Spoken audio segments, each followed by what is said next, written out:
কিছু বাউল গান আছে বাবা, বাউল গান যেগুলি কোরআন হাদিসের সাথে মিল আছে এগুলি আমরা গাইব। আর এমন কিছু বাউল গান আছে ডাইরেক্ট কুফুরি। মানুষ দিয়া মানুষ বানাও, মানুষ দিয়া মানুষ বানাও, তুমি থাকো কোন জায়গায়? আল্লাহ তোমায় খুঁজতে গিয়া পড়া গেলাম বিষমদায়। নবীর মাঝে তুমি থাকলে মেরাজে কেন যায় নবী? আবার নবীর সুরাত তোমার হলে দিদার হলো কার ছবি? আবার আদম সুরত করছো দাবি, আদম সুরত করছো দাবি, তাই দেখি নবীজির গাই। আল্লাহ তোমায় খুঁজতে গিয়া পড়া গেলাম বিষম।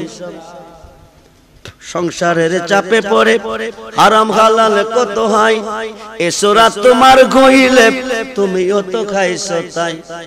এখন আমি যদি দুজুখে যাই দয়াল রে, দয়াময় আমার, এখন আমি যদি দুজুখে যাই তুমি থাকবা কোন জায়গায়? আল্লাহ তোমায় খুঁজতে গিয়া পড়া গেলাম বিষমদায়। আল্লাহ তোমায় খুঁজতে গিয়া পরে গেলাম, আমি তো গান গাইতারি না, পরে গেলাম বিষমদায়। আমি সংসারেরই পেরে পরে হালাল হারাম কতই খাই, আমার মজে থাকলে তুমি অত খাইছো তাই। নাউজুবিল্লাহ কোন এই গানটা কুফরি। আমি নিজে রেজবি মোলারা দিয়েছি, আমি রেজবি দরবারের ছাত্র, আমি দরবারের ছাত্র।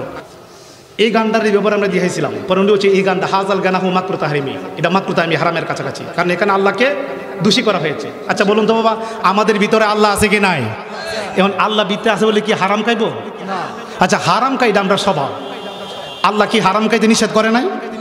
নিষেধ করছে তো। এখন আল্লাহ আমরা ভিতরে থাকে কি হারাম খাওয়ার জন্য? আমার মধ্যে থাকলে তুমিও তো খাইছো তাই। আমি যদি দুজো হয়ে যাই তুমি তাবি কোন জায়গায়? এখানে আল্লাহকে দোষারোপ করা হয়েছে। আমার সামনে ফতোয়া স্বামীতে লেখা আছে আল্লাহ বে আয়েব হে, আল্লাহর কোনো দোষ নাই, সকল আয়েব থেকে মুক্ত। সুতরাং আল্লাহরে কেউ যদি দোষী বানা সে কাফের। এই ফতোয়া স্বামীর ফতোয়া।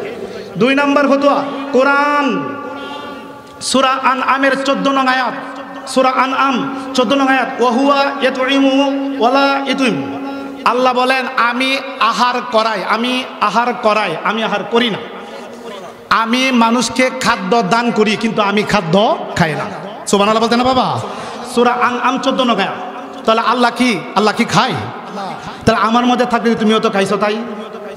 এখানে খাওয়া বলে না, আল্লাহ খায় না। 2 নম্বর আল্লাহর একটা নাম আছে কুদ্দুস। আল্লাহর 99 নামের মধ্যে একটা নাম হলো কুদ্দুস। কুদ্দুস সালামুল মুমিনুল মুহাইমিনুল আজিজুল জাব্বারুল মুতাকাব্বির, আয়াতে আছে কোরআনে। তাহলে কুদ্দুস শব্দের অর্থ হলো পরম পবিত্র, অর্থাৎ দোষ ত্রুটিহীন। আল্লাহর মধ্যে কোনো দোষ ত্রুটি নাই, নবীজির মধ্যে কোনো দোষ ত্রুটি নাই। কথা ঠিক না ঠিক? নবীজি পবিত্র, আল্লাহও পবিত্র। এখন যদি আল্লাহকে আমরা যদি বলি আল্লাহ আমার ভিতরে থেকে হারাম খায়, আচ্ছা হারামটা কি পবিত্র না অপবিত্র?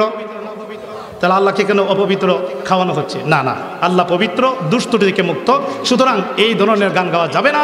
এটা বাউলদের লেখা, এটা কোনো আলেমদের লেখা নয়। আমি কোনো শুনছি যারা আদিলাতুল আরাবা জ্ঞান রাখে, কোরআন হাদিস ইজমা ক্যাস উসুল হাদিস ফেখা, হ্যাঁ তাফসির, এই সম্বন্ধে যারা জ্ঞান রাখে, আদিলাতুল আরাবা সম্বন্ধে যারা জ্ঞান রাখে, এরা কখনো এই গান গাইবে না। এই গান থেকে আমরা দূরে থাকতে হবে। আর বাউলদের যে গানগুলা কোরআন হাদিসের পক্ষে, এটা আমরাও গাই যদি নবীর সম্মান হয়। আর যে গানগুলো এরা তো অত কিছু জানে না, এই গান লেখলে যে কুফুরির জায়গায় এগুলি তারা বুঝে না, এরা তো কোরআন হাদিসের মধ্যে এত লোক জানে না।